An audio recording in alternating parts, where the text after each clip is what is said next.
তালাবদ্ধ হয়ে রয়েছে ট্রেনের গেটগুলো, স্টেশন ফাঁকা, নেই যাত্রীদের কোলাহল, নেই কোনো কর্মযোগ্য। চলছে রেলওয়ের রানিং স্টাফদের কর্মবিরতি, যার কারণে সারা দেশের সাথেই ঢাকার রেল যোগাযোগ এবং সারা দেশের রেল যোগাযোগ বন্ধ আছে।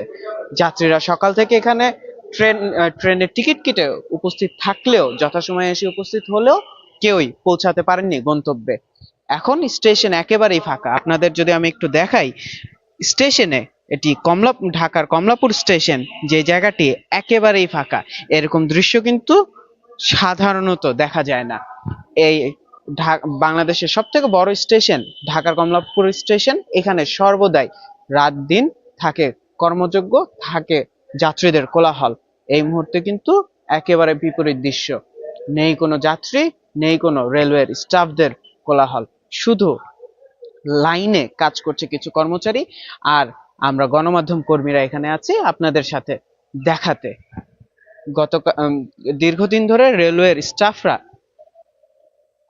রেলওয়ের রানিং স্টাফরা অর্থাৎ লোকোমাস্টার, সহকারী লোকোমাস্টার এবং টিটিই যারা টিকিট চেক করেন, তারা দীর্ঘদিন ধরেই দাবি জানিয়ে আসছিল তাদের যে রানিং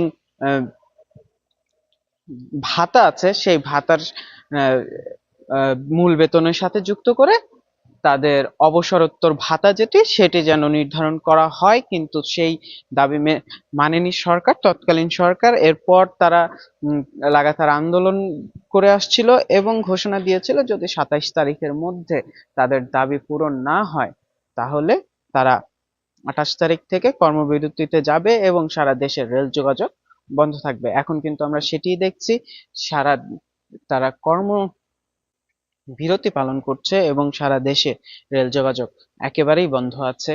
চলছে না কোনো চাকা, নেই রেল লাইনে ঝকঝক শব্দ, একেবারেই চলাচল বন্ধ।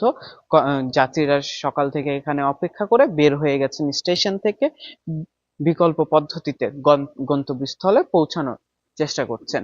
আমরা কমলাপুর স্টেশন যেন এখন একেবারেই ধুধু প্রান্তর। আমরা যদি দেখাই রেলের যে বগিগুলোর দরজাগুলো কিন্তু তালা মারা, লক করা। এখানে যাত্রীদের উপস্থিতি নেই। এটি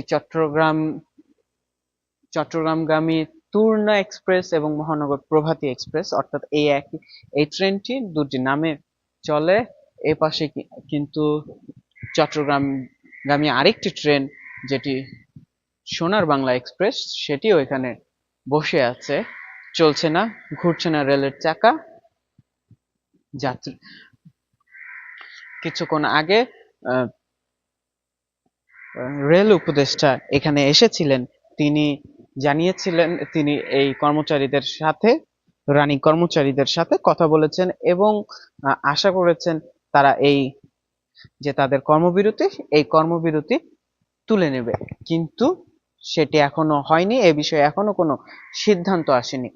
এই যে তাদের যে এই দাবি কিন্তু আগেও এই দাবির যে ওঠার কারণ কিন্তু এর আগে তারা যে দাবি এখন করছে সেই হিসেবেই কিন্তু বেতন ভাতা পেত। তারা যে ট্রেনে রানিং স্টাফ অর্থাৎ লোকোমাস্টার, সহকারী লোকোমাস্টার এবং টিটিই, তারা কিন্তু ট্রেনের সাথেই ভ্রমণ করেন এবং ট্রেন যেখানে যায় সেখানে তারা যান। তারা 8 ঘন্টা ডিউটি করেন, 8 ঘন্টার উপরে যতক্ষণ তারা কাজ করেন সেটি তাদের বেতনের সাথে অতিরিক্ত ভাতা হিসেবে একটি টাকা যুক্ত হয়। এই রেলওয়ের রানিং স্টাফদের দাবি তাদের এই যে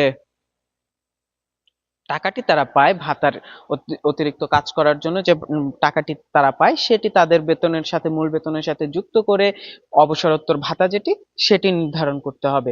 এটি কিন্তু আগে এমনই ছিল, পরবর্তীতে বিগত সরকারের সময়, ফ্যাসিস্ট আওয়ামী লীগ সরকারের সময় অর্থ মন্ত্রণালয় এই যে সুবিধা এটি সীমিত করে আনে, তাদের এই সুবিধাটি বন্ধ করে দেয়, যার কারণে কিন্তু তারা আন্দোলন করে আসছে। এটি 2021 সালের ঘটনা। এরপর থেকেই তারা আন্দোলন করে আসছে, সরকারের উচ্চপদস্থ যারা দায়িত্বশীল আছে তাদের সাথে যোগাযোগ করে আসছিল, কিন্তু তাদের কোনো দাবির প্রেক্ষিতে কোনো সদুত্তর তারা পাননি।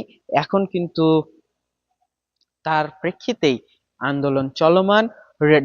ঢাকার কমলাপুর স্টেশন একেবারেই খালি, নেই যাত্রীদের কোনো উপস্থিতি। আমরা বাইরে দেখেছি বিআরটিসির বাস এসে দাঁড়িয়ে আছে।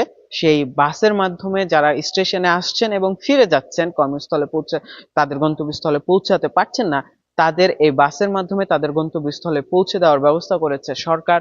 অর্থাৎ ট্রেন বন্ধ, কিন্তু এই যে ট্রেনের টিকিট যা যা কেটেছে তারা, এই ট্রেনের টিকিট দিয়েই কিন্তু তারা বাসে ভ্রমণ করতে পারবে, তাদের গন্তব্যে পৌঁছাতে পারবে। কিন্তু ট্রেনে যারা ভ্রমণ করে তারা কিন্তু একটু আরামের জন্যই ভ্রমণ করে, একটু ভিন্ন অভিজ্ঞতার জন্য ভ্রমণ করে। কিন্তু বাসে ঠিক সেই অভিজ্ঞতা বা সেই আরাম কতটুকু পাওয়া যাবে সেটি নিয়ে কিন্তু প্রশ্ন থেকেই যায়। তবুও যেহেতু আন্দোলন চলমান, সেহেতু কিছু তো একটা বিকল্প ব্যবস্থা করতে হবে, সেই বিকল্প ব্যবস্থাই হয়েছে। আমরা এখানে দেখছি এই কমলাপুর স্টেশনে এই মুহূর্তে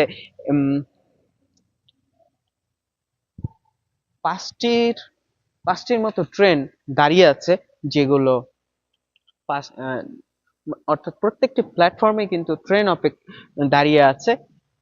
অন্যান্য স্বাভাবিক দিনগুলোতে এই ট্রেনগুলো এখানে দাঁড়িয়ে থাকার কথা না, এগুলো তাদের গন্তব্যের উদ্দেশ্যে রওনা দিয়ে দেওয়ার কথা, কিন্তু এটি এখন আর হচ্ছে না। এই মুহূর্তে তারা এই স্টেশনেই দাঁড়িয়ে আছে।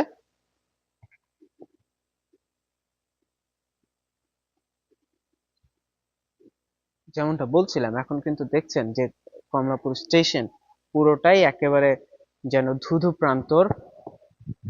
এখানে আশেপাশে যারা থাকেন তাদের দু একজনের উপস্থিতি মিললেও যাত্রীদের কিন্তু উপস্থিতি নেই। রেলের কর্মচারী যারা আছেন তাদের উপস্থিতিও কিন্তু এখানে নেই।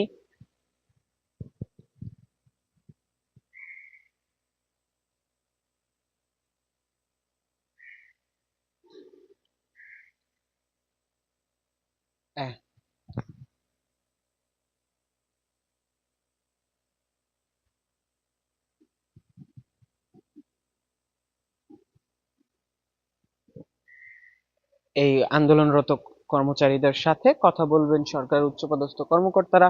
তারা কথা বলে পরবর্তী সিদ্ধান্ত কি হবে সে ব্যাপারে তথ্য পাওয়া যাবে।